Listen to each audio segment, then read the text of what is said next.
Мога ли да науча суджок от телевизора? Разбира се, подтекста е дали мога да науча суджок от разстояние, без някой да ми покаже къде да натисна със сондата, как точно да открия и самият аз да усетя болезнената точка, как да си разпаля моксата, после да нагрея с нея съответната проекция или пък как точно да си залепя семенцето в болезнената точка на мястото, върху което бих искал да въздействам. Знам, че този въпрос вълнува много хора, дори и част от курсистите, които се включиха в онлайн курса по суджок, ми го задават, т.е. те ми го задаваха в началото, след като се включиха, разбраха, че няма никаква трудност в това отношение. Защо това е така? Ще ви кажа нещо, което може би някои от вас знаят, но други не. И то е, че суджок е едно такова знание, което ние носим в себе си още от идването си на тази земя в този живот. Това е знание, което е вътре в нас, то винаги се намира там. И просто когато ние започнем да го усвояваме, започнем да го изучаваме, то се актуализира. И то всъщност започва някакси ние започваме да го възприемаме в този момент. Тоест ние не привнасяме нещо отвън, някаква нова информация, някакво ново знание. Ние задействаме това, което носим в себе си.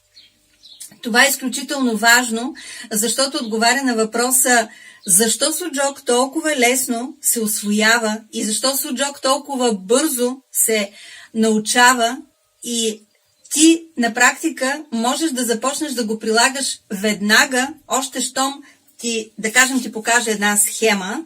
Ето, примерно, това е система на съответствие насекомо, в която човекът е представен по този начин върху всеки пръст. Всъщност, върху двете си ръце имаме 10 такива проекции на собствените си тела. Върху краката имаме още 10, разбира се.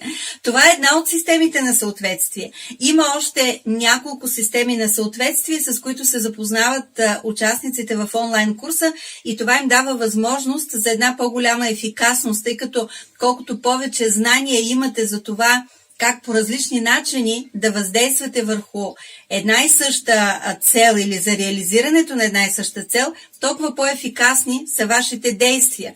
Така че дори само тази картинка да познавате, да знаете примерно, че вашият гръбначен стълб се проектира върху гърба на всеки пръст, както видяхте на картинката. И ако разполагате само с един инструмент от суджок, а дори без него, ще ви покажа как, и това е вълшебното пръстенче, така го наричат в Московската академия по суджок, дори само с това да разполагате и правите масаж на всеки пръст до зачервяване, критерият е до зачервяване, и правите масаж на всеки пръст или избирателно на 2, на 3 пръста, после пак на други 2-3 пръста, вие можете да подобрите състоянието на своя гръбначен стълб, защото на практика работите в неговата проекция. Ето гръбначния стълб.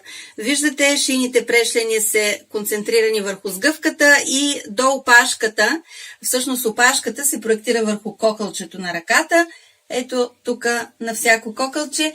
Всъщност вие въздействате върху проекцията на гръбначния стълб и бихте могли да подобрите неговото състояние, неговите функции, бихте могли да си помогнете, ако съответно там имате някакво неразположение, болка, с едни съвсем прости средства. Разбира се, освен този масаж с пръстенчето, дори да нямате пръстенче, може да масажирате с нещо подръчно, да кажем с един химикал, да масажирате ето по този начин цялата горна повърхност на ръката и тогава всъщност вие ще масажирате всички проекции на гръбначния стълб на тези 4 пръста, които се намират. Ако вече сте започнали да изучавате Суджок, имате някакви, макар и минимални познания, бихте могли да си запалите една мокса, да си нагреете проекцията на гръбначния стълб, за да получите още по-добър резултат, или да сложите семенце точно на проекцията на този прешлен, който преживява някакво неблагополучие, нека така да го кажем. Така че Суджок можете да научите от телевизора, от компютъра, от, как да кажа, дори само някой да ви го разкаже, да ви насочи поне къде се намира онова нещо, върху което искате да въздействате, и пак ще постигнете определени резултати. Разбира се, най-добре е да се захванете сериозно и да изучите тази уникална система за въздействие, за подобряване на нашето здраве, за възстановяване на жизнената дейност, на органи и части от тялото, които преживяват някакъв дисбаланс, и имайки на разположение вече активирано, вече актуализирано това знание в своето собствено съзнание, казахме, че то е там, но е необходимо да бъде активирано и актуализирано, имайки на свое разположение това безценно знание, вие можете във всеки един момент само съзнанията в главата си и с двете си ръце да помогнете на себе си при някаква болка или дискомфорт, на ваши близки хора да живеят по-здрави и по-щастливи. Онлайн курсът по Суджок е отворен за регистрация все още. Може тези от вас, които желаят да се включат, той е достъпен в момента с много бонуси. Също така е достъпен не само с уроците, които в момента са в него, а и с няколко следващи урока, които ще бъдат прибавени към този курс. Вземете това безценно знание, бъдете по-здрави, по-щастливи и се наслаждавайте на своя живот. Очаквам ви с радост. Ако имате въпроси, може да пишете в коментари или да следите на сайта публикации, свързани с тази уникална система. От мен довиждане и до скоро!